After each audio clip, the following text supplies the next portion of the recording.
avoir dit que les plus en bien, que le monde offre aujourd'hui.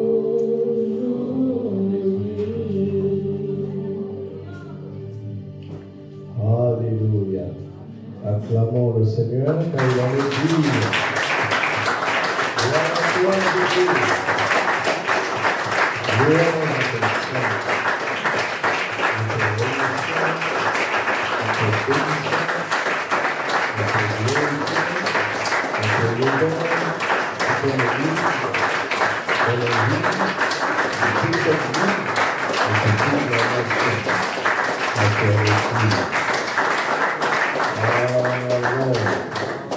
Gloire à Dieu. Alléluia. Nous bénissons le Seigneur qui nous permet d'être ici ensemble. Amen. Alléluia. Que le nom du Seigneur soit glorifié dans cette ville d'Agadir. Amen. Et en ce jour qui est particulier pour eux, où un programme commence pour eux, nous sommes heureux d'avoir de l'avance et de proclamer que ceux qui cherchent Dieu vont trouver Jésus. Amen. Amen. Ceux qui le cherchent vraiment. Vous savez, il y a des gens qui vont faire cette pratique-là en pensant vraiment chercher Dieu. Mais Dieu a dit que vous me chercherez et je me laisserai trouver si vous me cherchez de tout votre cœur. Prions un instant que tous ceux qui vraiment cherchent Dieu par la pratique religieuse, que le Seigneur Jésus se laisse trouver par eux et que durant ce mois, il y ait des rencontres, que plusieurs rencontrent Jésus dans cette ville et dans cette nation. Prions au nom de Jésus. Père, nous te remercions. Nous demandons l'action puissante du Saint-Esprit durant tout ce mois. Tu as dit que c'est le Saint-Esprit qui convainc de péché. Et tu as dit aussi que si nous nous accordons pour demander une chose quelconque, cela nous sera donné dans les cieux. Nous te demandons, Père, dans ce mois, que tous ceux qui veulent faire ce jeûne de manière sincère, parce qu'ils ont cette soif-là au-dedans d'eux, et c'est le seul chemin qu'ils ont trouvé jusque-là. Nous prions qu'ils voient ta lumière, qu'ils voient ta lumière. Saul de Tarse persécutait l'Église, mais il pensait te rendre un culte. Et tu t'es révélé à lui. Nous prions que tu te révèles puissamment, et qu'il y ait des convictions de péché en masse durant ce mois, et qu'il y ait des conversions en masse, que plusieurs rencontrent Christ et sortent des ténèbres. Au nom de Jésus, nous prions, Seigneur, parce que étonnamment durant ce mois, il y a beaucoup d'agressions, il y a beaucoup d'excès, il y a beaucoup de choses qui montrent que l'ennemi essaie de prendre contrôle. Nous déclarons au nom de Jésus que l'ennemi ne prendra pas contrôle. Nous prions qu'il y ait la paix. Nous disons non aux agressions. Nous disons non aux troubles de tout genre. Nous disons non aux excès. Il y a même beaucoup d'accidents de santé à cause de ces excès. Nous déclarons au nom de Jésus que les vies sont préservées. Que tout mort qui a été programmé par l'ennemi à travers cette pratique est annulé dans le nom de Jésus. Seigneur, tu mets une soif profonde et tu donnes une insatisfaction au cœur afin qu'il puisse réaliser que ce n'est pas le chemin. Jésus est le chemin. Nous te remercions parce que tu nous as exaucés aujourd'hui. Et ce mois, tu le tournes en mois de victoire, en mois de gloire, en mois de manifestation de ton royaume pour le salut de nos bien-aimés. Car nous sommes ici pour ce peuple aussi. Et nous les aimons et nous proclamons ton nom sur leur vie. Nous proclamons le nom de Jésus sur la ville d'Agadir. Nous proclamons le nom de Jésus sur cette nation. Amen. Amen. Alléluia. Gloire à Dieu. Il ne faut pas être égoïste. Venir chez les gens, profiter de leurs écoles, de leurs infrastructures, et puis partir. C'est de l'égoïsme. Pendant que tu es ici, implique-toi pour qu'ils reçoivent le meilleur. Et le meilleur, c'est le Seigneur Jésus-Christ. Alléluia. J'ai la joie aujourd'hui d'être accompagné par Pasteur Alette. Nous sommes au complet aujourd'hui.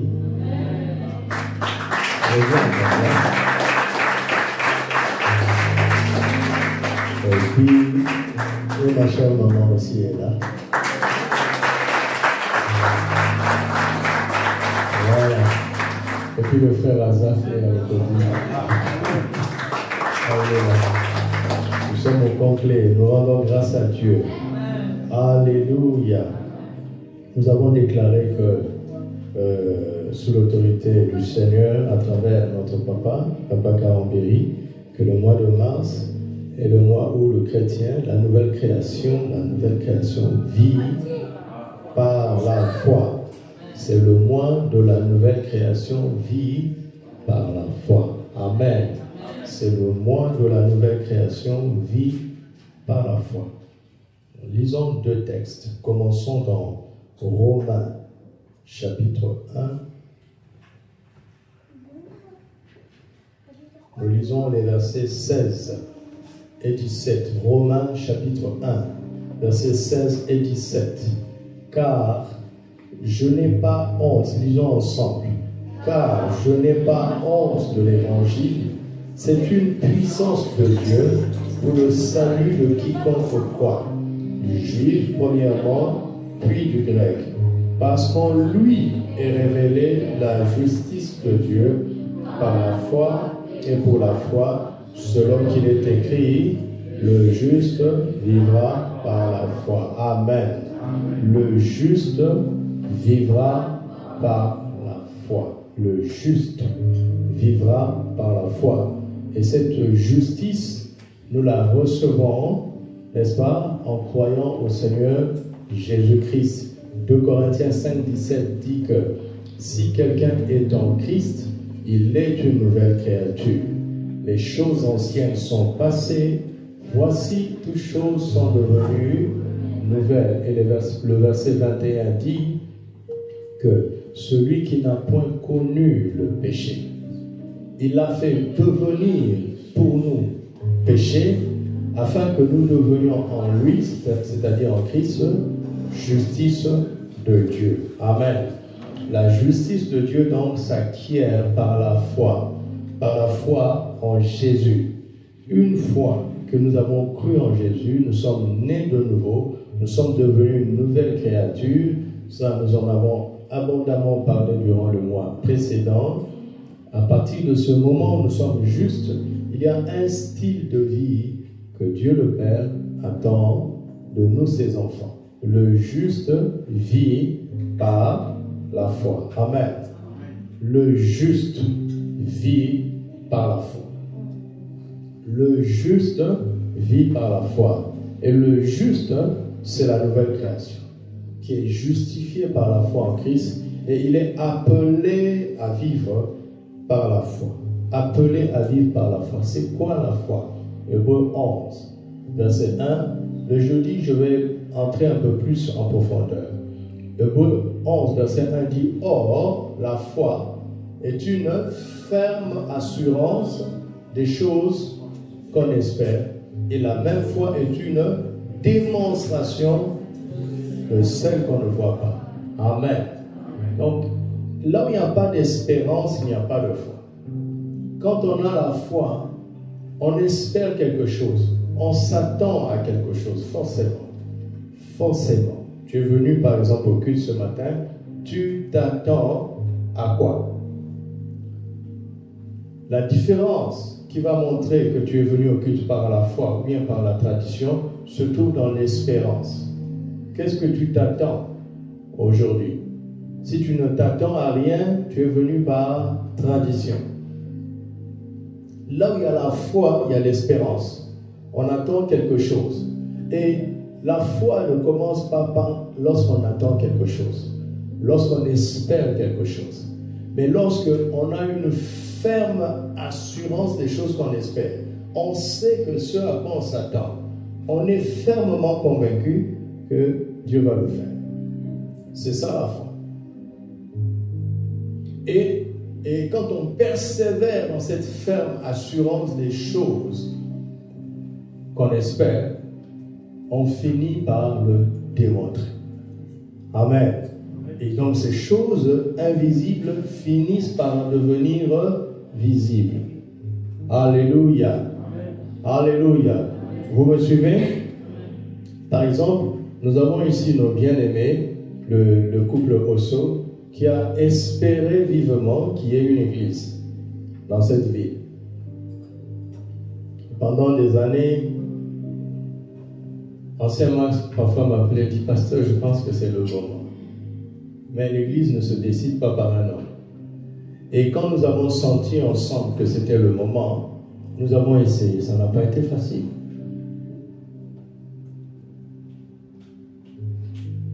Mais à force d'espérer, aujourd'hui, ce cadre est là et vous êtes là. Là, c'est une démonstration des choses qu'on avait espérées. La vraie foi finit toujours par rendre visible notre espérance invisible. Alléluia.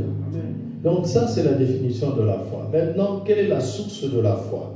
Chapitre 12, toujours dans Hébreux, le verset 2 dit « Ayant les regards fixés sur Jésus, le chef et le consommateur de la foi. » La source de la foi, c'est Jésus lui-même. Quand on a nos yeux fixés sur Jésus, n'est-ce pas? Il suscite en nous la foi. Il est le chef de la foi, le consommateur de la foi. Autrement dit, il est l'auteur de la foi, n'est-ce pas? Et c'est lui aussi qui mène cette foi à la perfection. La source de la foi, c'est Jésus. Alléluia. La source de la foi, c'est Jésus. Maintenant, le canal, comment est-ce que Jésus communique cette foi-là? Il en est la source, n'est-ce pas? Il en est la source. Par exemple, ici, il y a une source qui produit de l'eau potable, n'est-ce pas? Elle travaille, elle produit de l'eau potable. Mais pour que cette eau potable arrive dans ta maison, il faut un canal. La source de la foi, c'est Jésus. Maintenant, par quel canal nous communique-t-il la foi? Romains 10, 17. Or, la foi vient de ce qu'on entend. Et ce qu'on entend vient de quoi? De la parole de Christ. Donc, Christ nous communique sa foi à travers sa parole. À travers sa parole. Elle peut venir directement quand tu médites. Elle peut venir à travers un prédicateur. Elle peut venir à travers un frère, à travers une sœur. Par exemple, la journée d'hier, mon esprit a été rempli vraiment de la parole de Dieu. Et je disais à mon épouse que je suis rempli de la parole. Et il me reste à savoir quelle est la portion que je vais donner à l'église le matin. Et pendant la conversation du soir, dans une conversation familiale, ensemble, j'ai entendu Dieu me parler. Et ce matin, mon petit a prophétisé sur moi sans le savoir. Et il a confirmé. Il faut être sensible.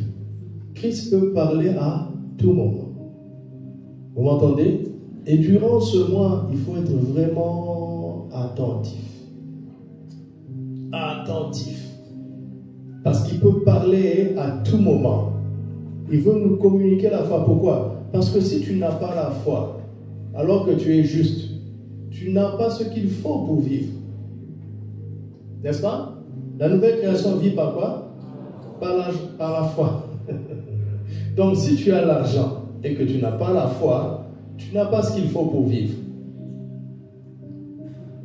Vous m'entendez? C'est ça l'erreur fondamentale que les enfants de Dieu commettent.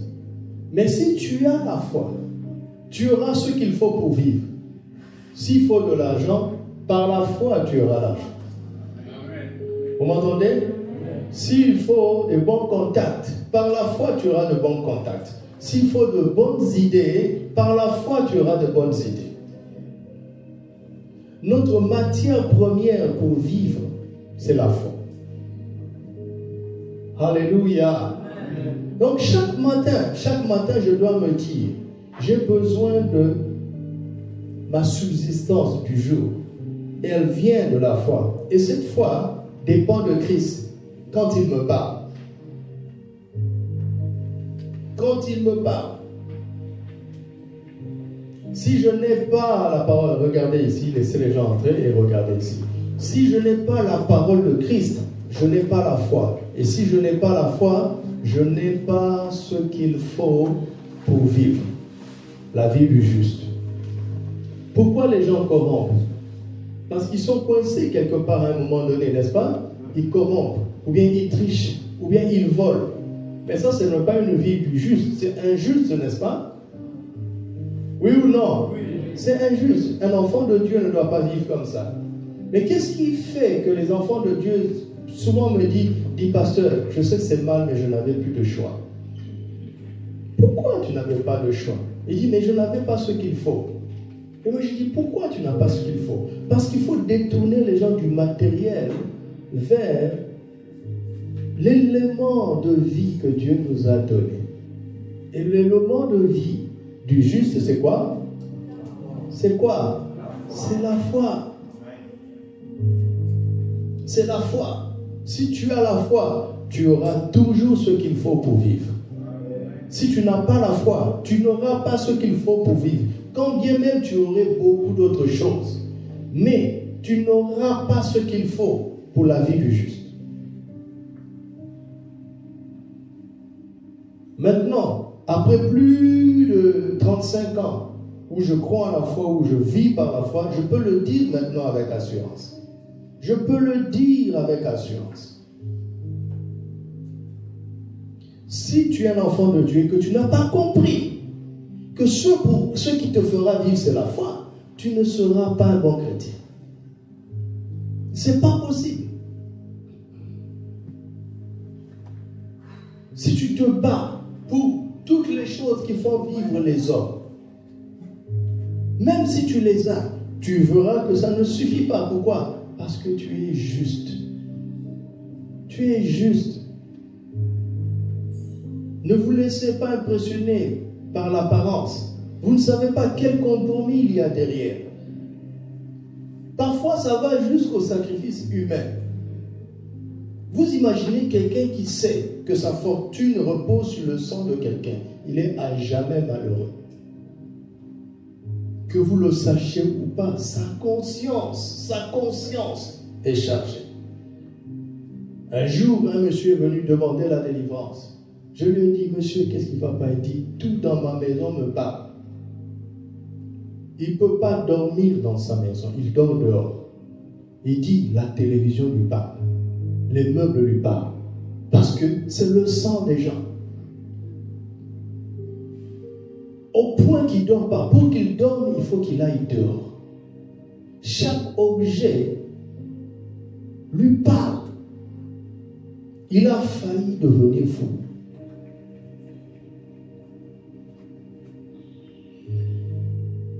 Si tu négliges la foi, tu n'auras pas ce qu'il faut pour vivre. Si tu es un enfant de Dieu. Vous m'entendez? Vous m'entendez? Tu n'as qu'à avoir des milliards. Ça ne suffira pas. Parce que le juste vivra par quoi? Par la foi. La foi, on le verra, parce que j'ai un peu d'avance sur vous. La foi te permet de comprendre ce dont tu n'as pas besoin et ce dont tu as besoin. Par exemple, par la foi, Dieu te fermera les portes. Toutes les portes qui sont inutiles. Par la foi, Dieu t'ouvrira les portes. Toutes les portes qui sont utiles. Par exemple, je donne un exemple banal. Si tu penses que ton budget mensuel, parce que pour prier efficacement, parce que la foi est quoi? Une ferme assurance des choses qu'on espère. Par exemple, la prière du genre, Seigneur, aide-moi à nouer les deux bouts du mois. Ce n'est pas une prière par la foi. Ça veut dire quoi, nouer les deux bouts du mois? De quoi as-tu concrètement besoin? Parce que si ton attente est claire, le jour où tu es exaucé, tu sais que Dieu t'a exaucé. Si elle n'est pas claire, tu peux avoir été exaucé et tu ne vas pas le savoir. Il y a très longtemps, quand j'ai senti en moi que je devais progresser dans la parole de Dieu, j'avais besoin d'une Bible d'études. À l'époque, c'était la version Scofield qu'on aimait beaucoup. Elle coûtait $15. J'ai demandé à Dieu une Bible Scofield. Et j'ai senti dans mon esprit, ça coûte combien? J'ai dit $15. Et les jours qui ont suivi, il y a eu un concours de circonstances. Papa m'a envoyé faire des achats et pour des travaux quelque part. J'ai fait des achats et je vous assure, la monnaie qui restait était de $15. J'ai fait le point à papa et puis j'ai rendu, il dit garde ça. À l'instant, je me suis levé, je suis allé acheter des vêtements.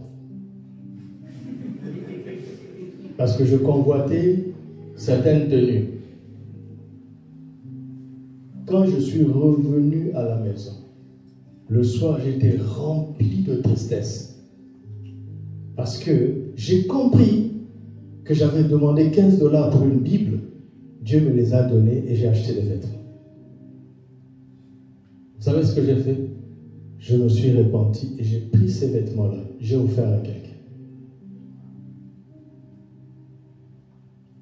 J'ai dit à Dieu, tu m'as pardonné.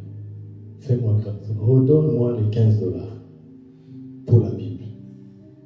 Ça a pris un certain temps. Parce qu'il fallait m'éduquer. Ça a été plus long que la fois précédente. Mais là, j'étais attentif. Et je vous assure, la première fois, j'ai eu les $15 d'un coup. La deuxième fois, j'ai eu les $15 par morceau. C'est comme si Dieu me testait. $4, je garde. $5, je garde. Ça fait combien? 9. Quand ça a atteint 15, je me suis levé. Je suis allé acheter la Bible. Parce que si tu ne t'attends à rien, tu ne sais pas quand Dieu exauce. Maintenant, je voulais dire quoi? Alors, si tu dis que pour vivre, tu penses que pour nouer les deux bouts, comme on dit, il faut 5000 dirhams. 5000 dirhams. Et tu vois, le premier mois, Dieu te donne 2800. Le deuxième mois, 2900. Le troisième mois, 2700. Tu es intelligent, non? Fais la moyenne. Ça veut dire que Dieu est en train de te maintenir dans 2800. Réfléchis. Pourquoi Dieu s'obstine à me donner 2800 alors que moi je demande 5000? Et quand tu poses cette question, après tu regardes, Dieu te dit, est-ce que tu es mort? Il dit non. Ça fait 3 mois, non? Que tu n'as pas les 5000 que tu attends. Je n'ai pas encore commencé, hein? Je communique. Ça fait 3 mois que tu pensais que pour vivre, il faut 5000. Mais ça fait 3 mois que je te donne 2800. Tu n'as pas compris le message? Tu as surévalué ce dont tu as besoin pour vivre. Tu n'as pas besoin de 5000. Tu as besoin de 2800. La preuve, ça fait 3 mois, tu n'es pas mort. Ça veut dire que le gap là, ce sont des caprices. Tu n'en as pas besoin. C'est ça la foi. Tu comprends? Maintenant, si tu acceptes l'éducation de Dieu, quelques mois plus tard, il va te donner 5000. Ne te précipite pas. Le gap là, c'est pour que tu fasses de bonnes œuvres. Parce que toi, tu as appris à vivre avec 2800. Et quand tu commences à vivre pour de bonnes œuvres, le ciel dit, quand on veut aider les gens sur terre, on doit passer par lui. On doit passer par elle. C'est là où tu commences à recevoir beaucoup. Parce que Dieu sait qu'il peut te faire confiance. Tu as compris ça? Nous allons aller en profondeur parce que ça va rester concret. Concret. On ne joue pas avec la vie. N'est-ce pas? On ne vit pas avec les théories. Hein? Si Dieu dit que mon juste vivra par la foi, cela veut dire que la foi est un élément extrêmement concret. La foi est plus solide que l'argent. La foi est plus concrète que l'argent. Vous m'entendez? Alléluia. Dieu va vous donner l'argent, mais ne courez pas après l'argent. C'est du papier. C'est du papier. Dieu va vous donner ça. Ne vous en faites pas. Les chiffres, ce n'est pas un problème. S'il faut 1 milliard, 10 milliards, il va vous le donner. C'est rien. Mais c'est pour faire quoi? C'est pour faire quoi?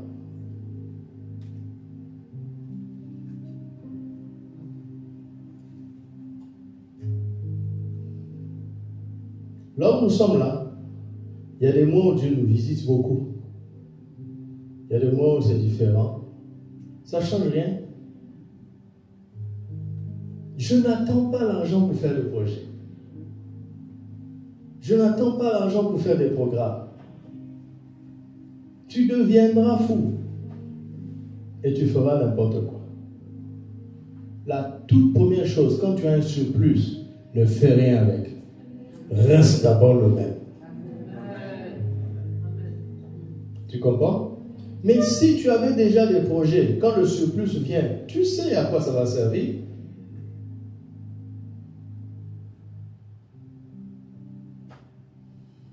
Le juste vivra par la foi. Et je suis sérieux. Hein? Ce verset a sauvé ma vie. Ça a sauvé ma vie. Nous allons voir maintenant quelque chose. Hébreux chapitre 11, versets 13 à 14. Nous allons voir la portion de ce matin, qui est une parole qui vous concerne, qui nous concerne ici à Agadir.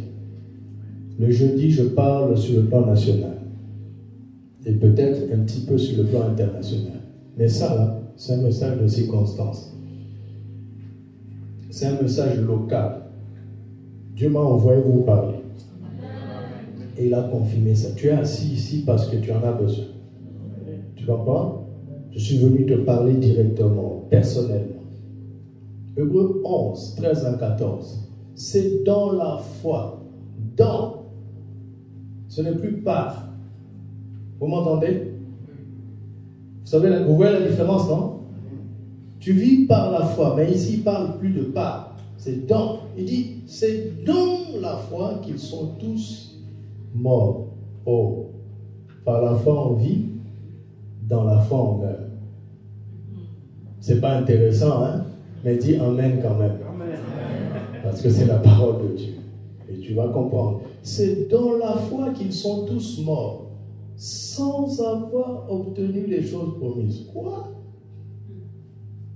Non, change de verset parce que je ne changerai pas. C'est la parole de Dieu. Mort et ne pas obtenir tout ce qui ne nous intéresse pas. Pas vrai?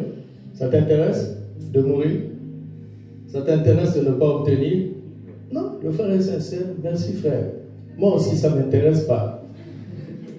Et pourtant, c'est le chemin de la vie comme ça.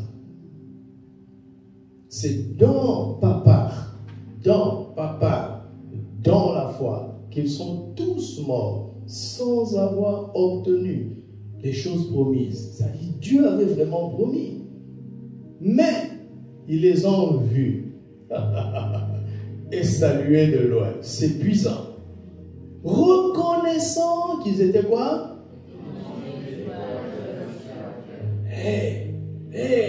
Verset 14. Ceux qui parlent ainsi montrent qu'ils cherchent quoi? Ça veut dire quoi? Dieu nous donne des promesses. Et quand tu as des promesses, ces promesses deviennent ton objectif. Ok? Et tu commences à vivre par la foi. Par la foi. Tu commences à vivre par. La foi est un moyen. La foi est un moyen de vie. Tu commences à vivre par la foi. Et les promesses te donnent l'espérance. La foi est une ferme assurance des choses qu'on espère. Une démonstration de celles qu'on ne voit pas. Ils sont arrivés à un moment donné de leur vie. Ils ont vu ce que Dieu leur avait promis. Mais qu'est-ce qu'ils ont fait? Ils les ont salués, c'est-à-dire ils ont choisi de ne pas aller vers les promesses. Ils ont préféré un autre chemin, pourquoi? Parce qu'ils ont découvert entre-temps une patrie. C'est leur choix. Vous sentez ça? Parce que Dieu n'est pas un homme pour mentir. S'il a promis, il doit le faire. S'il a promis et qu'il ne le fait pas, il devient un homme. Vous m'entendez? Dieu n'est pas un homme pour mentir. Ce qu'il a promis, il peut l'accomplir et il va l'accomplir. Donc s'il a promis et qu'il ne le fait pas, il devient un homme. Or, Dieu n'est pas un homme. Donc s'il a promis, il va le faire. Mais il y a quelque chose d'extraordinaire ici qui se passe. Dieu a promis, ils ont commencé à marcher par la foi jusqu'à voir la promesse. Mais qu'est-ce qu'ils ont fait? Ils les ont vus et ils les ont salués de loin. Ils ont pris un autre chemin. Pourquoi? Parce qu'ils cherchent une patrie. Ça veut dire que les promesses de Dieu ont la puissance de nous éduquer, de nous faire partir des objectifs limités que l'on pense être utiles sur la terre vers un objectif éternel. Mais c'est nous qui allons choisir. Si finalement dans notre vie nous allons aller vers ces choses, ou bien si nous irons vers la patrie céleste. Et qu'est-ce qui a fait la différence? C'est qu'en marchant par la foi, ils se sont rendus compte qu'ils sont quoi? Étrangers et voyageurs sur la terre. Ça veut dire que l'intention profonde des promesses de Dieu était de susciter en eux une telle foi qui fera qu'ils vont comprendre qu'en fait, ils ne sont pas des terriens. Ils sont des étrangers et des voyageurs sur la terre. Sans la foi, tu ne peux pas le savoir. Vous me suivez? L'intention de Dieu, par exemple. Quand vous voyez les saisons, selon les saisons, les aliments sortent. N'est-ce pas? Par exemple, restons dans les fruits de saison. N'est-ce pas? Pourquoi la pastèque sort en été? Pourquoi elle ne sort pas en hiver? Même si l'homme aujourd'hui peut créer les conditions pour produire la pastèque en toute saison. Mais pourquoi Dieu avait programmé que la pastèque sorte en été? C'est parce que la pastèque est un réservoir d'eau. Et pendant l'été, sous la chaleur, on doit beaucoup boire. Or, l'homme, boire de l'eau, il ne le fait pas naturellement. Donc, il peut se déshydrater sans le savoir. Alors, Dieu dit, je vais dire à l'homme, je vais mettre la soif en l'homme, il va boire de l'eau. Mais si jamais il ne boit pas suffisamment, je vais trouver un autre moyen de lui faire boire de l'eau. À travers un fruit qui lui semble intéressant. Donc la pastèque est un prétexte. Le but de Dieu à travers la pastèque, c'est que tu boives de l'eau. Donc si Dieu te promet la pastèque en été, s'il te dit, en été, je te donnerai une pastèque. Et toi, tu t'attends seulement à la pastèque. Alors que l'intention de la pastèque, c'était de contenir de l'eau pour te préserver en bonne santé. Quand tu grandis, tu peux voir la pastèque et la saluer de loin. Parce que tu as ta bouteille d'eau. Et tu prends le meilleur chemin au lieu de faire ce détour. Parce que tu as découvert un objectif supérieur. Et tu dis, Dieu, j'ai compris ta sagesse. La pastèque, c'était juste un récipient d'eau. Mais voici, j'ai ma bouteille. On va gagner du temps. Je vais aller vers la patrie. Tu as compris ça? Tu as compris? Par exemple, le mariage, l'amour, c'est magnifique. Oui ou non? C'est pas magnifique? L'amour, c'est magnifique, ça fait du bien. aimer et se savoir aimer, waouh, ça fait des... N'est-ce pas? Mais, regardez dans la Bible tout ce que Dieu a fait à travers l'amour d'un homme et d'une femme. Ça va au-delà du plaisir qui se donnait mutuellement. Il y avait son plan derrière, n'est-ce pas? N'est-ce pas? Donc quand tu comprends l'intention profonde de Dieu, quand tu comprends la patrie céleste, il y a des choses que tu vas saluer de loin. C'est ton choix.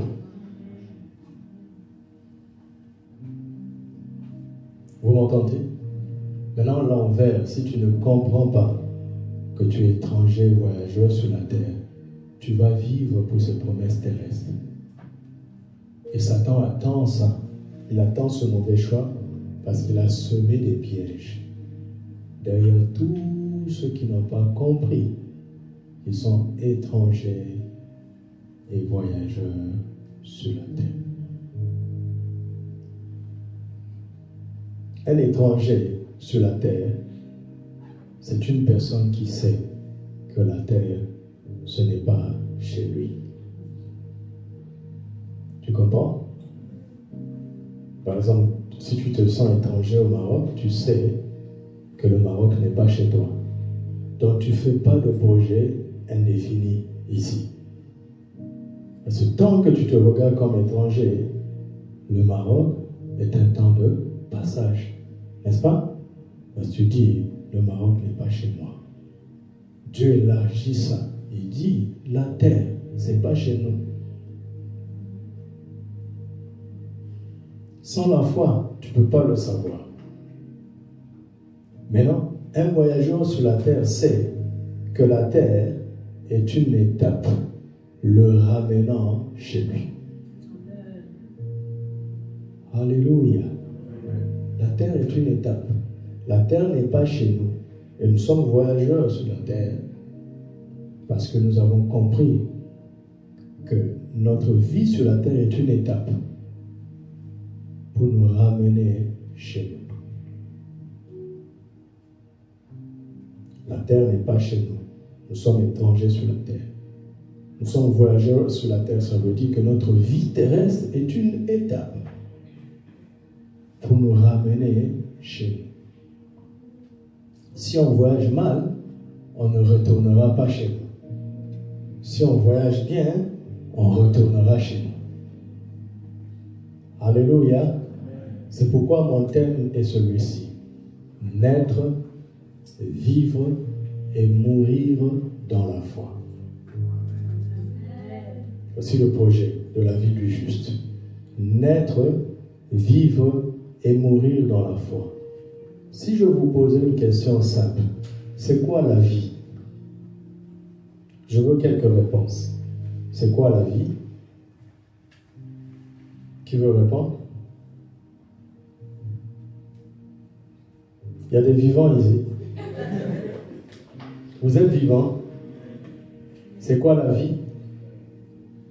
C'est la naissance, la croissance et ensuite la mort. Tu es très proche de la réponse. D'ailleurs, tu as donné la réponse. La vie, c'est la période intermédiaire entre la naissance et la mort.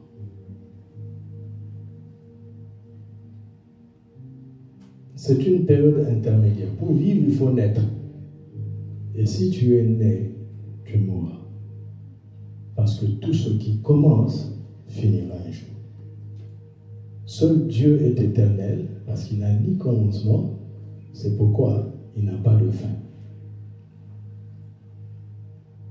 La vie est une période intermédiaire entre la naissance et la mort.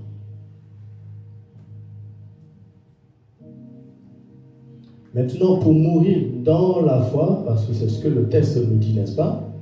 Je te propose d'avoir pour projet de vie de mourir dans la foi. Qui veut accepter ce projet de vie-là? Voici le projet de vie que je te propose. Le projet le plus grand que tu puisses avoir dans cette vie, c'est de mourir dans la foi. Si ton projet, c'est de faire mieux que Elon Musk, ce qui est formidable, n'est-ce pas? Mais quand tu vas mourir, tu ne partiras pas avec ces milliards. C'est un peu bizarre, non? Non? Il y a un monsieur qui était très très riche. Et il a bossé toute sa vie, il a amassé des richesses. Et quand il a commencé à tendre vers la mort, il a compris ce que l'Ecclésiaste disait. À quoi ça sert d'amasser tout ça? Et puis quand on va partir, on va laisser, quelqu'un va jouir de ça. Il n'a pas travaillé pour ça. Et tu n'es pas sûr qu'il va en faire bon usage. Alors qu'est-ce qu'il a décidé? Il a vendu tous ses biens. Il les a convertis en or. Il a acheté des lingots d'or. Et il a pris ses plus fidèles serviteurs. Il leur a dit, enterrez-moi avec cet or. Ils lui ont dit, à vos ordres, patron. Vous savez ce qu'ils ont fait? Ils ont enterré le monsieur avec des lingots. Et le lendemain, ils sont venus déterrer. On a demandé au fidèle serviteur, il dit, mais tu n'as pas tenu parole d'ici. Il m'avait dit de l'enterrer avec de l'or. Ça, je l'ai fait. Mais il ne m'avait pas interdit de déterrer l'or. Il n'a pas désobéi. N'est-ce pas? Il n'a pas désobéi. Il y a une histoire qui s'est passée dernièrement. Un monsieur, un jour, a décidé, un homme qui est très riche dans un pays, a décidé de faire des funérailles de sa Rolls-Royce. Il a appelé les journaux. Un événement public. On a creusé, on a préparé la tombe.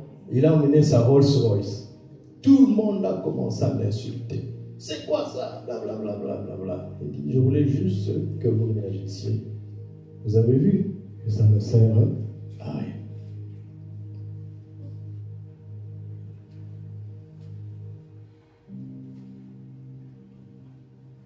Je suis venu te proposer un projet de vie extraordinaire.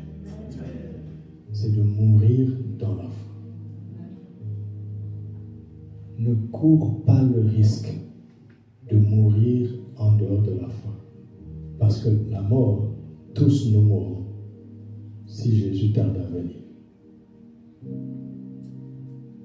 C'est le risque le plus grand qui soit de ne pas mourir dans la foi. Et donc, pour mourir dans la foi, il faut pouvoir vivre dans la foi. Mais pour vivre dans la foi, il faut commencer à vivre par la foi. Tout ce que nous allons apprendre ce mois-ci, c'est comment vivre par la foi, en vue de pouvoir vivre dans la foi, parce que seuls ceux qui vivent dans la foi pourront mourir dans la foi. Vous m'entendez? Regarde, si tes dernières minutes sont en dehors de cette maison, tu ne peux pas mourir dans cette maison. N'est-ce pas? Si tu veux mourir dans cette maison, il faut que tes dernières minutes se trouvent où? Dans cette maison. Donc si tu veux mourir dans la foi, il faut que les dernières minutes de ta vie ne te trouvent pas dans la vie par la foi, mais dans la vie où? Dans la foi. C'est important ce que je te dis. C'est parce que je t'aime que je te dis ça. Alléluia. Alors, la vie par la foi commence par la naissance, qu'on appelle la nouvelle naissance. Tant qu'on n'est pas né de nouveau, on pense que la terre, c'est chez nous. Mais c'est le jour où on est de nouveau, on reçoit la parole. Quand la parole nous donne le pouvoir de devenir enfant de Dieu, cela me dit que c'est ce jour-là qu'on réalise que Dieu est qui? Notre Père. Avant ça, on ne le sait pas. C'est quand on croit en Jésus qu'on reçoit la foi. La foi que vous avez là a pour intention profonde de nous faire comprendre que la terre, ce n'est pas chez nous. Nous sommes étrangers et voyageurs sur la terre. La foi en Jésus que tu as ne t'a pas été donnée pour que tu deviennes chrétien. Parce qu'un chrétien peut vivre pour la terre. Un chrétien peut penser que la terre est chez lui. Il va se servir de la foi pour faire des exploits sur la terre, pour accumuler des choses de la terre qu'il va laisser. À tous ceux qui ont reçu la parole, Jean 1,12, elle a donné le pouvoir de devenir qui? Enfant de Dieu. Si tu es enfant de Dieu, je vais vous dire quelque chose de très, très, très intelligent. Si tu es enfant de Dieu, cela veut dire que Dieu est ton Père. Waouh, quel savant je suis. C'est aussi simple. Donc, ce jour-là, quand je reçois la parole, je comprends que Dieu, le créateur de l'univers, est mon papa. Je dis, waouh, Seigneur, merci. C'est merveilleux d'être ton fils. L'Éternel est papa. Dieu tout-puissant est papa. Le créateur est mon père. Dieu d'amour est mon papa. Mon Dieu, je t'aime. Mon Dieu, je t'aime. Mon Dieu, je t'aime. Tu es mon papa. Mon Dieu, je t'aime. Mon Dieu, je t'aime.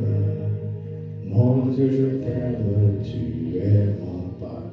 Dieu dit bravo. Tu es un fils qui me donne de l'affection.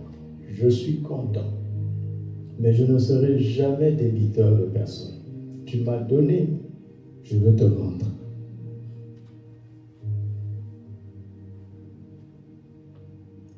Et Jésus, quand tu nous as appris à prier, il a dit, lorsque vous priez, dites, notre Père qui est où? Papa habite où? Chez papa, c'est où? Et si nous sommes ses enfants, chez nous, c'est où?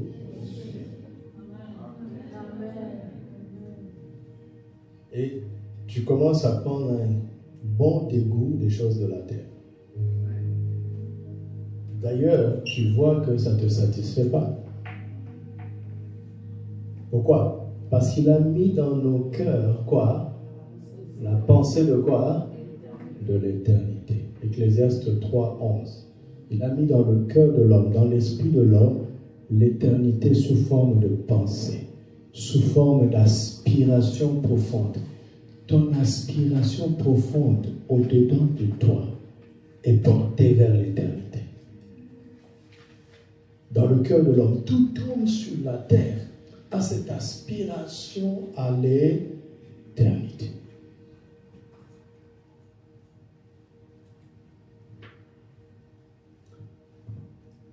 Et quand Jésus se préparait à quitter la terre, à quitter ses disciples, il leur a fait une promesse, n'est-ce pas? C'est quoi? Il leur donnerait quoi? Un consolateur. C'est qui? Le Saint-Esprit, l'Esprit de vérité. Dans quel but? Le tout premier rôle du Saint-Esprit dans la vie de celui qui est enfant en Jésus, c'est quoi? Le tout premier but du Saint-Esprit. Tu aimes le Saint-Esprit? Il est en toi pourquoi? Quel est son tout premier but? Jean 14, verset 15. Si vous m'aimez, gardez mes commandements, et moi je prierai le Père, et il vous donnera un autre consolateur, afin que, dans quel but? Il va demeurer pendant combien de temps avec nous? Ça veut dire quoi? Si tu vis jusqu'à 120 ans sur terre, alors que lui, il va demeurer avec toi éternellement, ça veut dire qu'il va te faire goûter une présence, une compagnie qui va dépasser ton vécu sur la terre. Il n'est pas venu pour vivre avec toi pendant 30 ans, pendant 50 ans, pendant 60 ans, pendant 100 ans. Il est venu pour vivre avec toi pendant comment? Ça veut dire quoi? Qui va nous emmener au ciel? C'est lui. S'il n'est pas en toi, tu n'iras pas au ciel.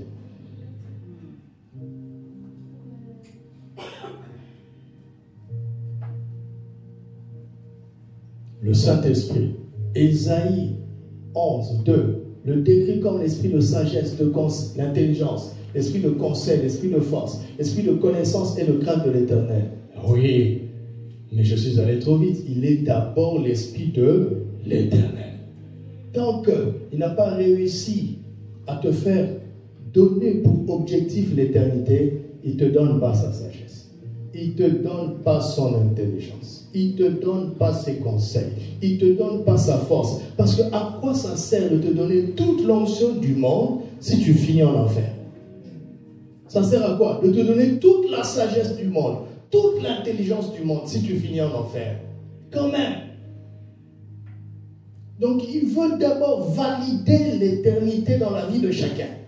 Et quand tu saisis la pensée de l'éternité, tu comprends que tu n'es pas un terrien. Les extraterrestres, c'est nous. Je répète, les extraterrestres existent. Vous en avez un devant vous. C'est moi. Je viens de très loin de l'éternité. Je ne viens pas de Mars. Hein. Mars, c'est à côté. N'est-ce pas? Maintenant, il y a des robots qui sont arrivés. Extraterrestres. Des gens qui ne sont pas de la Terre. C'est la nouvelle création. C'est nous. Ils cherchent des preuves de vie. Ils investissent des millions au lieu de nous donner pour construire nos tabernacles. Ils ne trouveront pas.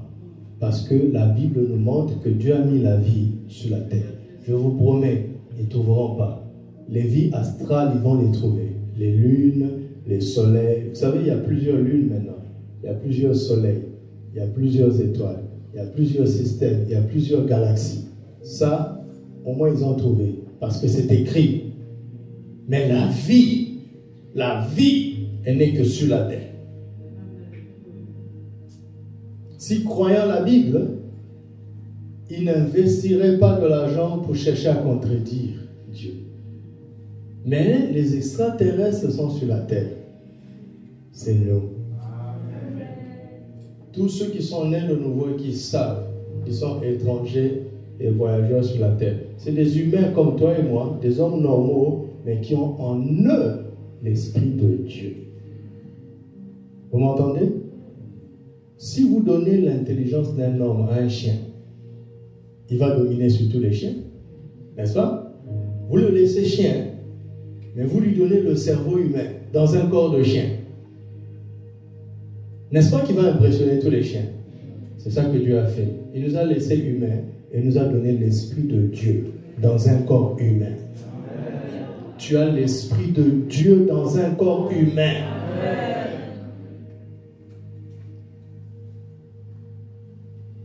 Être chrétien, c'est trop faible. Tu es une nouvelle création. Alors il te dit, vis par la foi. Pourquoi? Parce que tout est possible à celui qui croit. Et la foi nous connecte aux possibilités de Dieu, aux réalités de Dieu.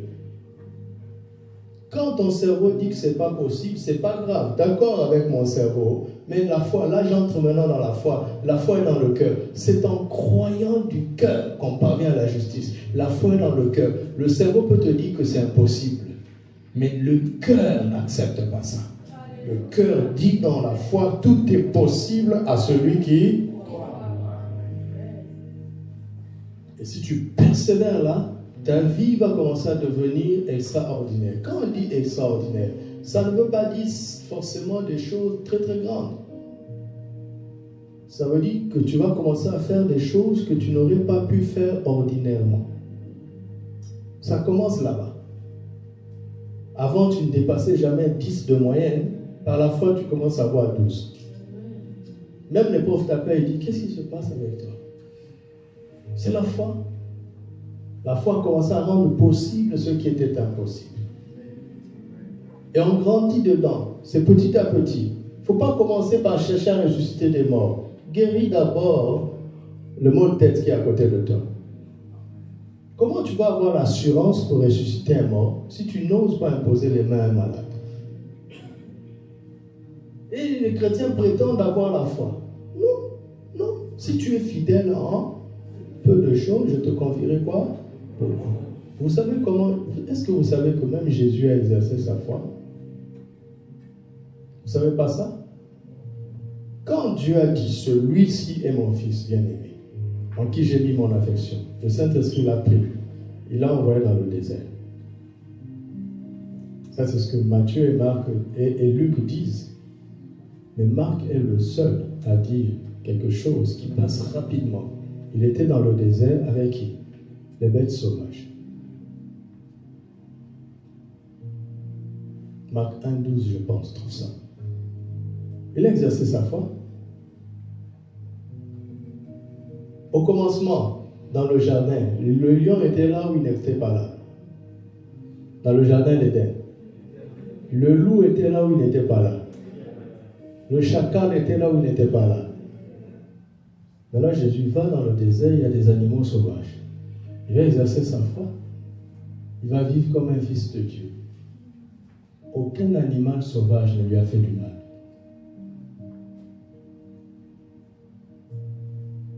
Tu imagines? Quand il descend du désert, il est plein d'assurance. Il a vu que ça marche, n'est-ce pas? N'est-ce pas? Commence par ne plus avoir peur des cafards par la foi. Regarde, si tu as peur de cafards, est-ce que tu peux chasser un démon? Hein?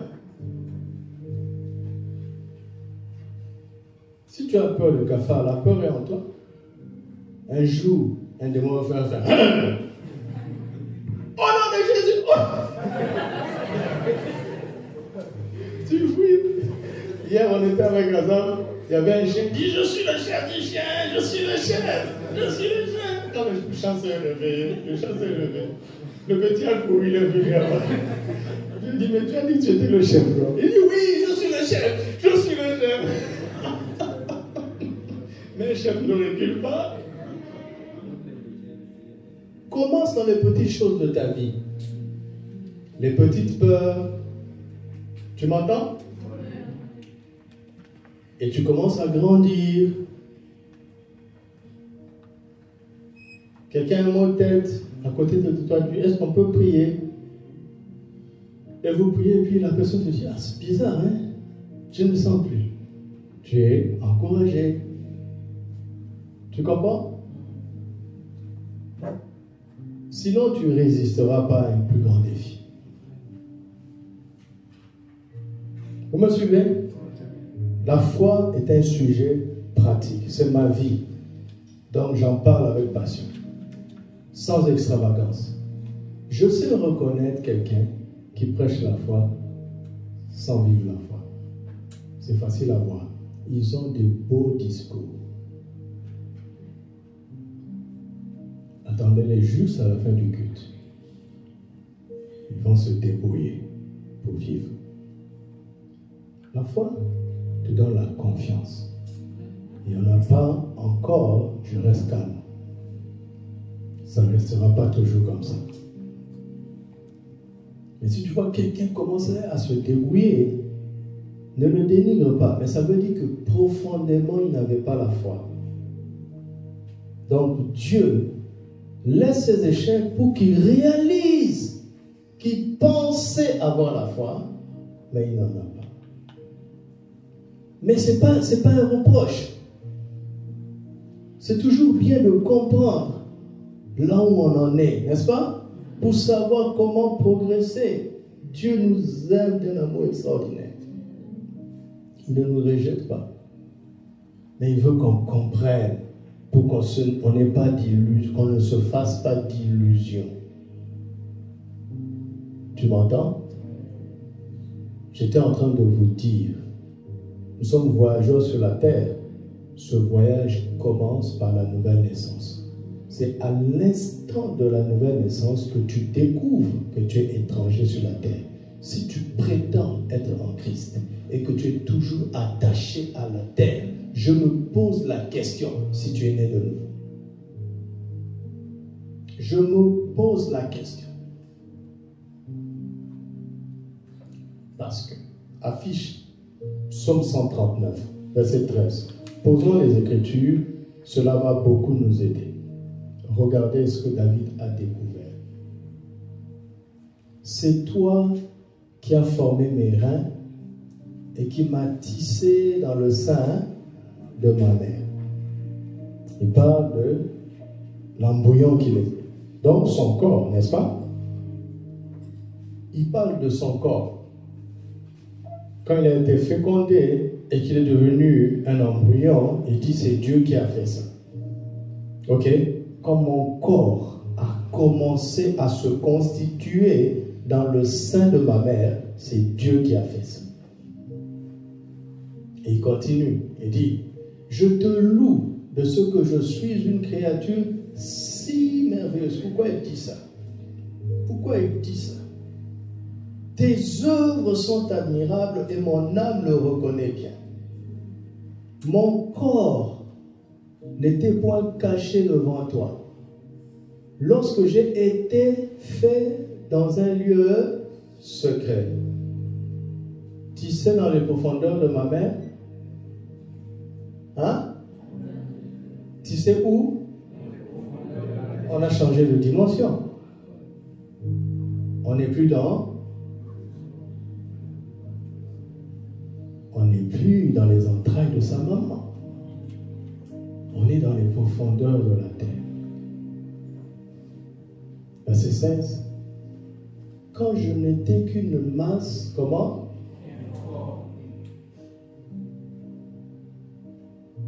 Tes yeux me voyaient.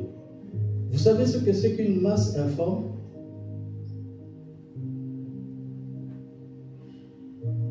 Vous savez ce que c'est qu'une masse informe? Non. Qu'est-ce que vous entendez en français? Juste, ne spiritualisez pas. C'est du français ici. Une masse informe, c'est quoi?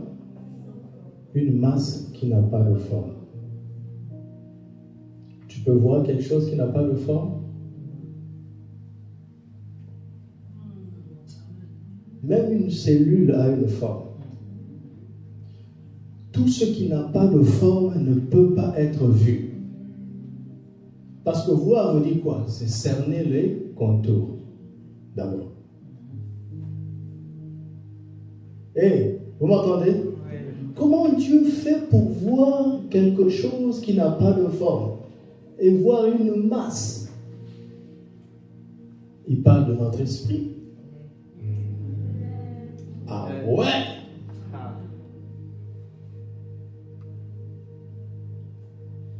Il parle de ton esprit et de ton âme qui n'ont pas de forme. Dieu voyait ça. Quand tu es devenu un embryon, ça c'est visible. L'échographie peut voir. Pourquoi? Parce qu'il y a un contour, il y a une forme. Tant qu'il n'y a pas de contour, il n'y a rien à voir. Si je vous dis, regardez là, que voyez-vous?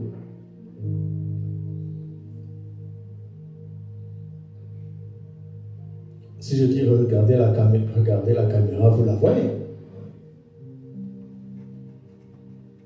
Dieu nous connaissait quand on n'était encore que des êtres spirituels, sans forme. Genèse 1, 26, il dit, créons l'homme à notre image, selon notre ressemblance. Et Jésus nous dit que Dieu est esprit. Donc, être créé à l'image de Dieu, c'est être spirituel. C'est dans Genèse 2, chapitre 7, qu'il a pris la terre. Il a fait une forme. Genèse 2, 7. Regardez ça. L'Éternel Dieu forma l'homme de la poussière de la terre. Il souffla dans ses narines un souffle de vie, ou bien littéralement un esprit de vie. Et l'homme devint un être vivant. La forme, la masse, là, c'est la terre. Il n'y a pas de vie dedans, tant qu'il n'y a pas le souffle. C'est pour ça que quand une personne meurt, on dit, Il est parti, mais son corps est là. Vous avez 2 cadavres des personnes que tu connaissais, on peut reconnaître que ça c'est Jacques, ça c'est Jean. N'est-ce pas? On distingue le corps, mais on dit ils sont partis. Ils sont partis comment? Le corps est là, c'est pour dire que tu n'es pas ton corps. Tu es dans ton corps, mais tu n'es pas ton corps. C'est ton corps qui est poussière qui retournera à la poussière, mais toi-même, tu es éternel. Tu es censé retourner à Dieu parce que tu viens de Dieu. Mais il faut mourir dans la foi.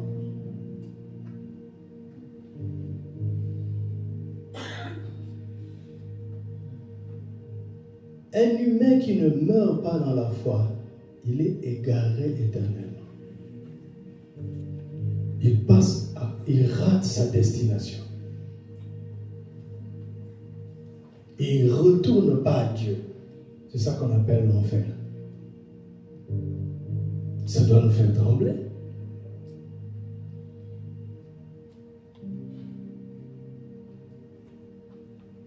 Alors qu'est-ce que Dieu fait? Qu'est-ce que Dieu fait? Et il nous a envoyés sur la terre pour que nous puissions voyager de manière à retourner à lui. Et pour retourner à lui, il faut mourir dans la foi. Et pour pouvoir accepter de mourir dans la foi et saluer de loin, faire le choix de saluer de loin les promesses divines, hein? Mais faire le choix, les ayant vus pourtant, de les saluer de loin, pour faire ce choix-là, je ne sais pas si je te parle, que ceci entre dans ton cœur une fois pour toutes, pour pouvoir faire le choix de saluer ça de loin, il faut avoir compris que tu es étranger et voyageur sur la terre. Et pour comprendre ça, il faut naître de nouveau. Car Jésus a dit, Jean 33, Jean 3, 3, si quelqu'un ne naît de nouveau, il ne peut voir le royaume. Quand tu as vu le royaume, tout ça c'est rien. N'est-ce pas? C'est absolument rien. Donc tu commences à vibrer pour autre chose. Tu commences à vivre pour autre chose. Tu commences à être passionné pour autre chose.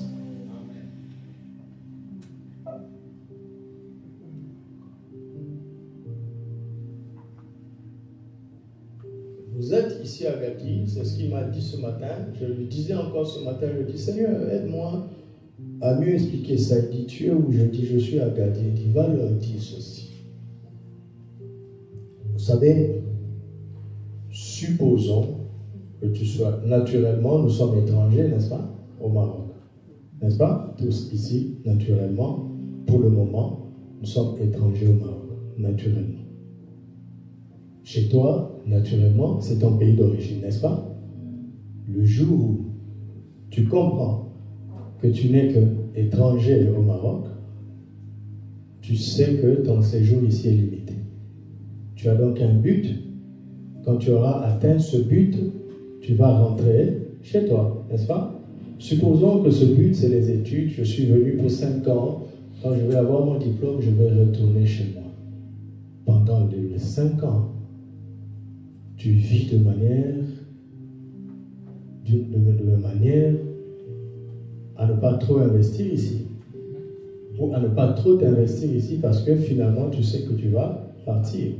Par exemple, si tu as beaucoup d'argent, tu n'achèteras pas une maison ici. Parce que tu sais que tu ne vivras pas ici. Donc tu ne vas pas investir cet argent ici. Tu comprends? Ça va conditionner tes choix, tes décisions. Parce que tu sais que tu es étranger et voyageur. Ici n'est pas ta destination finale. Vous me suivez? Maintenant, quand le jour de ton séjour arrive à terme, qu'est-ce que tu dois faire? Tu dois partir chez toi. Qu'est-ce que tu fais? Tu claques les doigts pour te retrouver chez toi? Ça, c'est la sorcellerie. Qu'est-ce que tu fais? Qu'est-ce qu'on fait? Oui, tu t'es déjà préparé, mais après, qu'est-ce qu'on fait? Moyen de transport, non, concrètement, on achète un billet. On achète un billet d'avion. N'est-ce pas? Tu as acheté ce billet pour, supposons, le 1er juillet. Avant le 1er juillet, tu es encore à Agadir. N'est-ce pas? Mais le 1er juillet, tu dois être à l'aéroport. Vous comprenez? Donc, avant le 1er juillet, tu es étranger à Agadir. Ça, tu le sais. Mais le 30 juin, tu deviens voyageur. Parce que l'aéroport est à Casablanca. Tu as ton billet, hein? Mais tu dois prendre un moyen de transport jusqu'au lieu du décollage. C'est ça la vie. Vous comprenez? C'est ça la vie. Quand tu as reçu Jésus, tu comprends que je ne suis pas un terrestre. Je suis étranger. Ça, la plupart d'entre vous l'a compris. Même si tu n'y penses pas très consciemment, mais je te promets que cette conscience est dans ton esprit. C'est pour ça que tu viens au culte, par exemple. On prie pourquoi? Tu as vu Dieu? Tu as vu Dieu? Qu'est-ce qui te prouve que c'est utile? On a chanté ici, n'est-ce pas? Jésus, nous te louons, il est où? Tout ça, c'est la foi, n'est-ce pas? C'est parce que tu as pris conscience de son royaume invisible que tu es devenu un chrétien, un adorateur, tu sers Dieu. Je suis content de voir mes soeurs dans l'équipe. Elles étaient assises là-bas d'abord. Vous voyez? Donc elles progressent. Gloire à Dieu, je suis content, je suis fier de les Vous m'entendez? Donc c'est ça. La première phase, c'est que tu prends conscience que je suis étranger. Et c'est là où commencent les luttes. Tu commences à fuir le péché. Quand tu as le choix entre aller au culte ou suivre un match de football, tu vas au culte. Et toi-même, tu t'étonnes. Tu dis, mais autrefois, mon choix était simple. C'est le football ou rien. Qu'est-ce qui se passe en moi? Tu as compris. Les terrestres, ils aiment ça. Ça, c'est les choses de la terre. Mais puisque tu as compris que tu es étranger, tu commences à te détacher aux choses des terriens. Tu es devenu un extraterrestre. D'ailleurs, tes amis commencent à te dire, tu es bizarre, n'est-ce pas? Ça arrive, non? Tu es devenu bizarre. Est-ce que tu es toujours de ce monde? Oh, je suis dans ce monde, mais je ne suis pas de ce monde. Ça, c'est la première phase. Mais regarde, si le 30 juin, avant que tu as le billet, tu restes à Agadir, l'avion va t'attendre? À l'aéroport 25, l'avion va t'attendre? Non. Tu es supposé arriver à Casa. Donc il y a un voyage ultime en vue du décollage. Et ce voyage-là commence quand Dieu te donne maintenant un sens à ta vie d'étranger. Tu comprends? Ce jour-là, tu sais que je vis pour ça. Je suis venu sur la terre pour ça. Je suis un pèlerin, un voyageur sur la terre. Et tu commences à vibrer pour ça. Et là, tu ne rateras pas ton décollage. Mais, si tu sais que tu es étranger, mais que tu ne voyages pas, tu rateras le décollage. C'est ce que Jésus appelle les vierges folles. Vierges quand même, mais folles. Elles ont compris qu'elles sont étrangères, mais n'ont pas compris qu'elles doivent avoir un voyage. À cause de ce voyage, il faut qu'il y ait toujours de l'huile dans leur lampe. C'est la phase la plus difficile de la vie chrétienne, parce que là, il y a du sacrifice. Tu ne vis plus pour toi-même. Mes amis, ne vis pas pour toi-même. Tu comprends? Ne reste pas un chrétien du dimanche. Tu vas rater le vol alors que tu as le billet, parce que tu es né de nouveau. Tu as le billet, mais tu n'es pas au lieu du rendez-vous. en vue du décollage.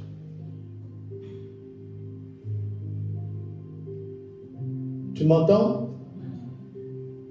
Est-ce que tu m'entends?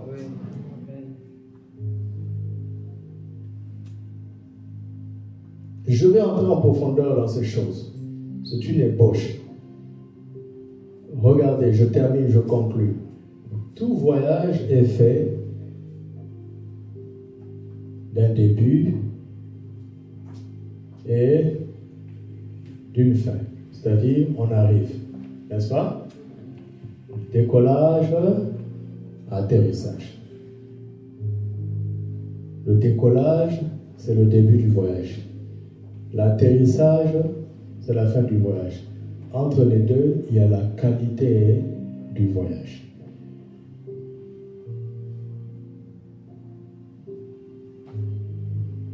Et la qualité du voyage, c'est ce qu'on appelle la vie par la foi. Quand tu as cru, tu as décollé. Tu n'es plus de la terre. Un décollage réussi ne veut pas dire un voyage réussi. Un voyage réussi, c'est quand le décollage a réussi et que l'atterrissage a réussi. Et entre le décollage et l'atterrissage, il y a la qualité du voyage. Et le décollage est instantané, l'atterrissage est instantané. C'est le voyage lui-même qui est un processus. Donc la plus longue partie de cette vie, c'est la vie par la foi.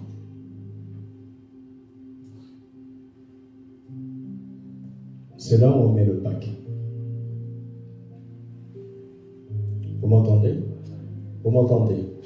Maintenant, regardez. Il y a 4 cas de figure et je termine. Nous parlons, à partir de maintenant, je parle d'un voyage dont le décollage est une réussite. Parce que si déjà au décollage, l'avion se crache, l'histoire est finie, n'est-ce pas? Tu as reçu Jésus, tu as réussi le décollage. Maintenant, il faut commencer à vivre par la foi.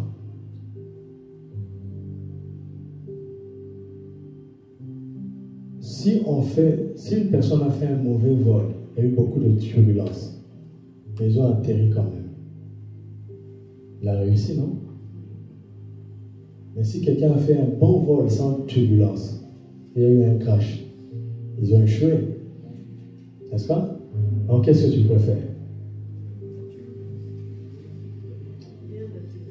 Bien atterrir. Maintenant que tu as décollé en Christ, sois sûr que tu vas bien atterrir. Peu importe la qualité du voyage, sois sûr que tu vas bien atterrir. Si pendant ton voyage sur la terre, tu as été pauvre, meurs au moins dans la foi. Si tu as été malade, meurs au moins dans la foi. Si tu as été abandonné, meurs au moins dans la foi. Mais si à cause de la pauvreté, à cause de la maladie, à cause des trahisons, tu abandonnes Dieu, tu as tout perdu. Tu comprends ça? Tu comprends? Donc, les souffrances du temps présent ne doivent pas être comparées à la gloire à venir. Je ne permettrai à rien dans cette vie de me faire douter de mon Dieu. Je resterai dans la foi, qu'importe les circonstances. Parce que j'ai compris la ruse. La ruse de la vie, ce n'est pas les souffrances. Mais c'est ce que le diable cherche à nous voler à travers ces souffrances. Qu'est-ce que Satan cherchait derrière les difficultés qu'il a envoyées à Job? On le sait à travers sa femme. Maudit Dieu et meurt. Donc, Satan n'était pas satisfait. Même quand il faisait souffrir Job, il n'avait pas atteint son but. Mais son intention était d'emmener Job à douter de la grandeur de Dieu, de la bonté de Dieu à travers ses difficultés, à travers ses souffrances. Je ne suis pas venu te promettre que tout ira bien. Viens Jésus, tu n'auras plus de problème, tu auras des millions. C'est faux. Jésus n'a pas dit ça. Il a dit, vous aurez des tribulations dans ce monde. Prenez courage, j'ai vaincu le monde. Il a dit, gloire soit rendue à Dieu qui nous fait toujours triompher. triompher. Triompher veut dire qu'il y aura des difficultés, il y aura de l'adversité. Mais on triomphe par la foi. Car tout ce qui est né de Dieu triomphe du monde. Et la victoire qui triomphe du monde, c'est quoi? C'est notre foi. Demeure dans la foi d'abord. Et si ça ne change pas, je te dis, j'ose te le dire, les évangélistes ne disent pas ça. Si ça ne change pas, meurs dans la foi. Meurs au moins dans la foi. Réussis l'atterrissage. Peu importe la difficulté du vol. Vous m'entendez? Mais il est possible d'avoir un bon décollage, un bon vol et un bon atterrissage. Tu comprends? Il est possible. Vous savez, les avions sont armés pour résister aux turbulences, pour résister aux tempêtes. On n'a pas fabriqué les avions seulement pour voler dans des conditions favorables.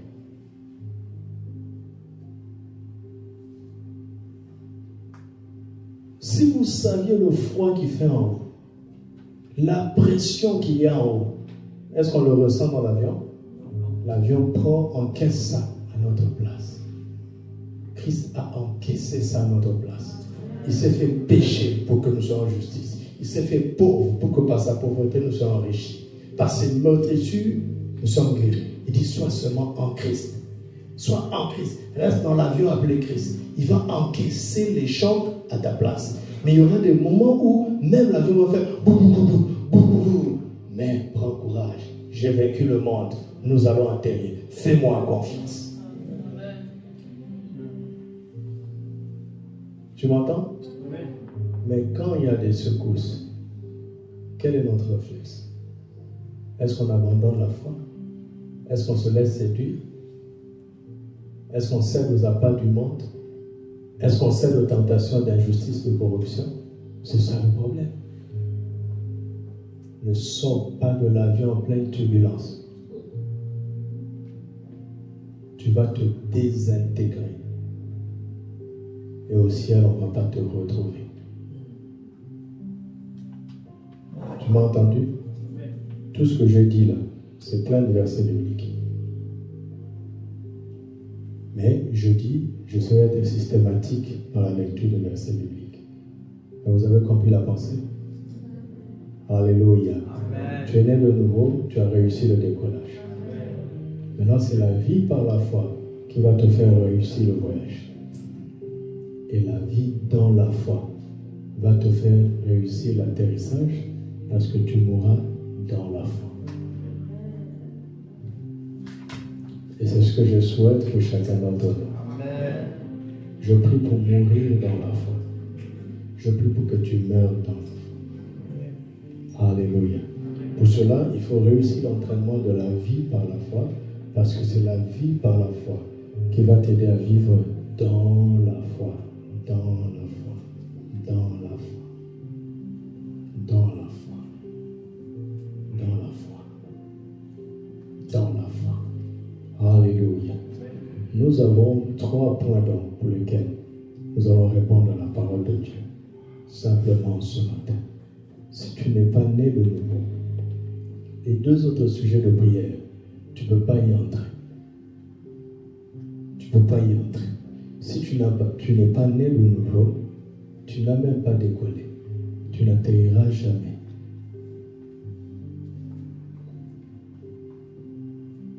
Tu n'es pas encore devenu un enfant de Dieu. Le ciel n'est pas encore ta patrie. Si tu viens à l'église pour que les promesses de Dieu faites aux humains se matérialisent, quand ces promesses vont se matérialiser, tu vas les voir. Tu vas aller vers les promesses, mais tu vas dire bye bye à la patrie céleste. Tu peux être béni, tu peux être guéri, tu peux être délivré, tu peux avoir de l'argent, mais c'est pour la terre. Jésus fait ça pour tout le monde. Il fait lever son soleil sur les méchants et sur les justes. Il n'a pas de problème. Il donne ça à tout le monde. Ne pensez pas que c'est extraordinaire quand les chrétiens reçoivent ça. Ils donnent ça autant aux païens. Mais Ne vis pas pour ça. Mais il y aura des moments où tu dois faire le choix. Et ces choix-là, si tu n'as pas compris que tu es étranger sur la terre, tu ne les feras pas. La tentation sera irrésistible.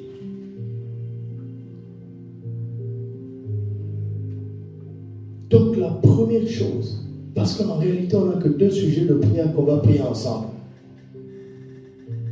Mais je veux être sûr que tout le monde est dans l'avion. Je veux être sûr que tout le monde est dans la barque. Je veux être sûr que tout le monde est dans le bateau. Je veux être sûr que tout le monde est en Christ. Je veux être sûr que tout le monde sait en lui qu'il est étranger sur la terre. Je veux être sûr que tout le monde a ressenti en lui cette pensée de l'éternité et que le Saint-Esprit est venu le convaincre qu'il est là pour demeurer avec lui éternel. Je veux être sûr que tout le monde est devenu le temple du Saint-Esprit et a reçu Jésus parce que c'est lui qui va nous enlever. C'est lui et lui seul. Si tu as ressenti que ce n'est pas encore le cas pour toi, fais juste signe de la main. Si tu veux recevoir Jésus, naître de nouveau, pour naviguer avec nous dans les 2 autres points, fais juste signe de la main. Il n'y a pas de quoi avoir honte de ça. C'est une décision excellente dont on doit être fier. Je ne suis pas venu faire douter, je suis venu faire donner la foi. Si tu es sûr, tant mieux, je suis content. Mais si tu n'es pas sûr, saisis cette occasion. Fais signe de la main. Merci mon frère, tiens-toi debout, tiens-toi debout. C'est une belle chose. Rendons grâce à Dieu, acclamons le Seigneur.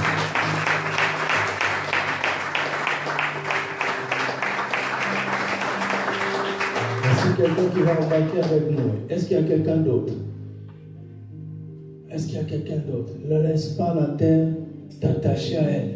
C'est une erreur monumentale. Monumentale. Monumentale. Gloire à Dieu pour ceux qui sont en Christ. Maintenant, mon frère, tu vas répéter cette prière. Tu sais, Jésus est mort. Je pense que tu as déjà entendu. Pour nos péchés. Car Dieu a tant aimé le monde qu'il a donné son Fils unique, afin que quiconque croit en lui ne périsse point, mais qu'il ait la vie éternelle. Tu crois, n'est-ce pas? Tu crois. Alors fais cette prière après moi. Et soyez en esprit de prière là où vous êtes. Dis, ô Dieu, parle de manière à t'entendre toi-même, même si tu ne cries pas. Ô Dieu, je te remercie pour ce jour qui est un grand jour. J'ai senti que tu m'aimais et que tu me connaissais. C'est pourquoi tu m'as attiré ici, pour parler à mon cœur, pour sauver ma vie. Jusque-là, j'ai vécu pour la terre. Mais maintenant, j'ai pris conscience que je suis étranger sur cette terre. Et je te remercie de m'avoir éclairé. Maintenant, je t'ouvre mon cœur parce que je crois que Jésus est mort à la croix pour mon péché, afin qu'en lui, je reçoive la justice de Dieu pour commencer à vivre par la foi. Seigneur Jésus, merci de m'avoir sauvé. Je te reconnais maintenant comme mon Seigneur. Ô Dieu, je te reçois maintenant comme mon Père. Merci de m'avoir adopté et de m'avoir accepté comme ton enfant. Je suis maintenant ton enfant. Le ciel est ma patrie. La terre n'est pas chez moi. Le ciel est chez moi. Auprès de toi, au nom de Jésus. Amen. Acclamons le Seigneur.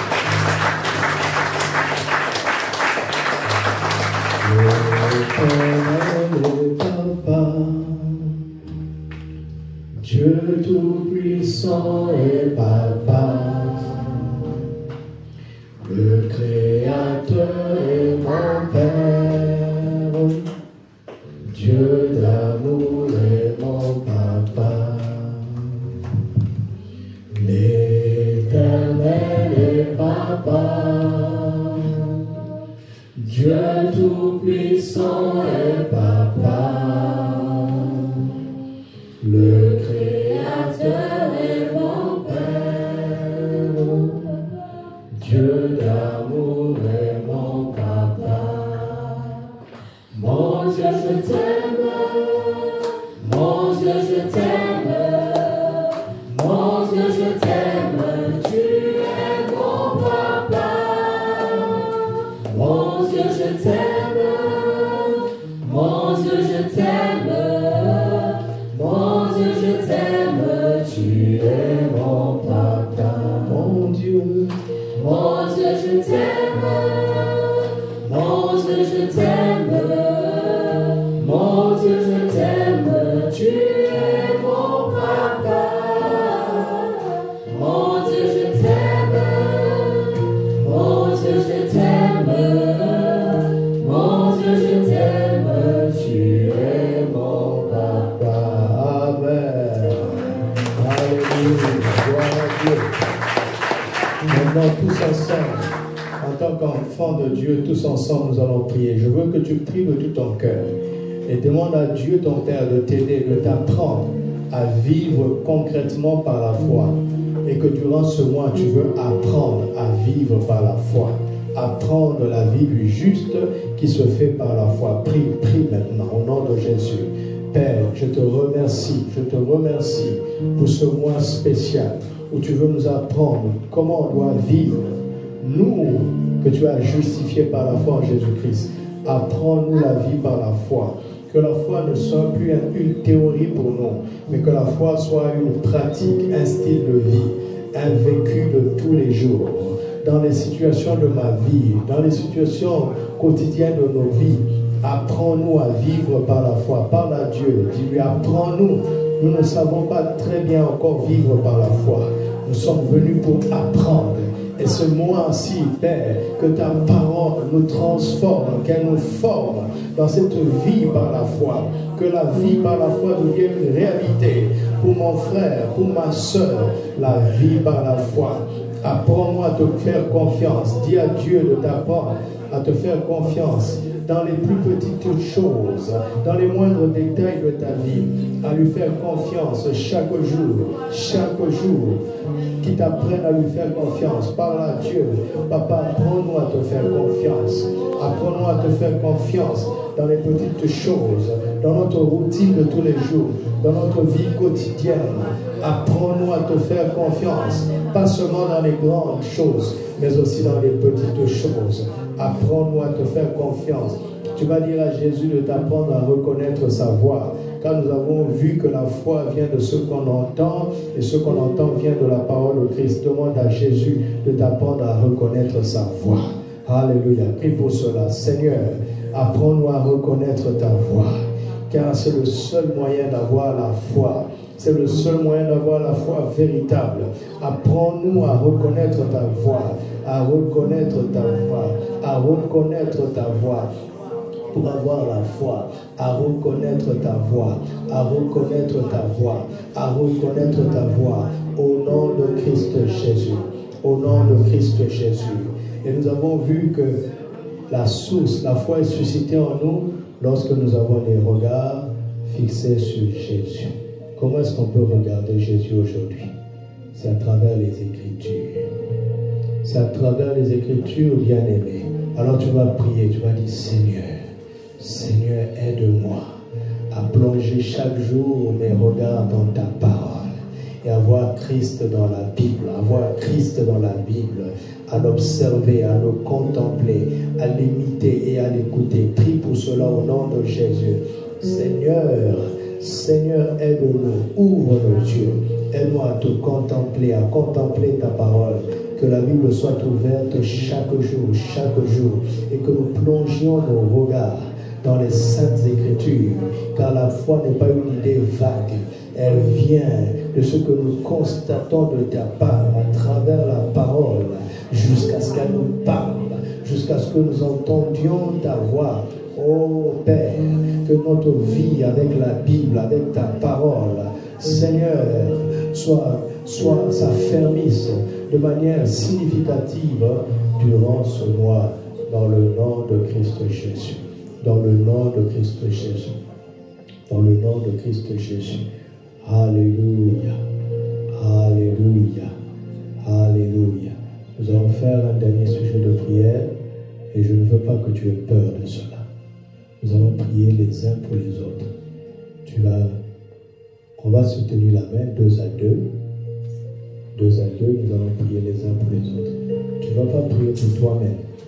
Tu vas prier pour ton prochain. Tu vas demander au Saint-Esprit d'aider ton frère ou ta soeur à mourir dans la foi. N'aie pas peur, il ne mourra pas demain, d'accord? N'aie pas peur pour cela. Mais c'est essentiel. La fin d'une chose vaut mieux que son commencement. La fin d'une chose vaut mieux que son commencement. Prions les uns pour les autres. Alléluia. Est-ce qu'il y a quelqu'un qui est seul?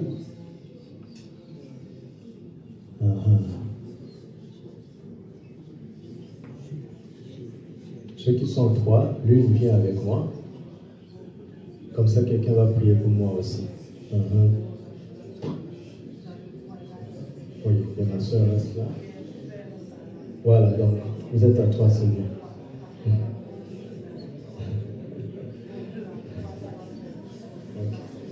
Prions les uns pour les autres. Prie s'il te plaît. C'est tellement important. C'est un sujet important. Merci.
Alléluia. Gloire à Dieu. Gloire à Dieu. Merci Seigneur. Merci Seigneur. S'il vous plaît, nous allons maintenant lever les mains vers le ciel. Nous allons demander à Dieu notre Père de répandre l'esprit de foi dans cette église et dans cette ville. Que l'esprit de foi envahisse cette ville. Que l'esprit de foi entre dans les maisons, dans cette église, dans chaque famille de cette ville, afin que ils découvrent comme nous cette merveilleuse vie de juste au nom de Jésus. Prions ensemble pour cela.